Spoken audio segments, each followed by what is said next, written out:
श्री स्वामी समर्थ. श्री स्वामी चरित्र सारामृत अध्याय 6. यशवंतरावांना धडा. स्वामी महाराजांना बडोद्यास नेण्याचे प्रयत्न फसले तरी तात्यासाहेब हार मानण्यास तयार नव्हते. कार्यसिद्धीचे सर्व प्रयत्न वांजोटे ठरल्याने ते स्वतः अनुष्ठानच बसले. ब्राह्मणांकरवी श्री गुरुचरित्र पारायण केले पण उपयोग झाला नाही.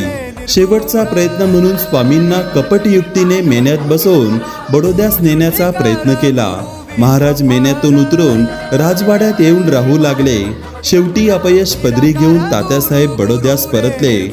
तरी मल्हाररावांनी अमाप धन व सेवकांचा ताफा देऊन विश्वासू यशवंतराव सरदारास अक्कलकोटी पाठविले. यशवंतरावांनी रत्न आणि मानके यांनी भरलेले सोन्याचे ताट स्वामींपुढे ठेवले. श्रींनी ते ताट पाहताच रागाने लालबुंद होऊन "अरे, याच्या पायात बेड्या ठोका" असे 3 वेळा कडाडले. दरदरून घाम फुटलेल्या यशवंतरावाने श्रींचा रौद्रावतार पाहून तेथून पळ काढला. मल्हाररावांनी थोड्याच दिवसात त्यांना तातडीने बोलावून घेतले. एका इंग्रज अधिकाऱ्यास विष देण्याच्या कटात यशवंतराव सामील असल्याचे निष्पन्न झाले. त्यामुळे त्यांच्या हातापायात बेड्या पडून तुरुंगात जावे लागले.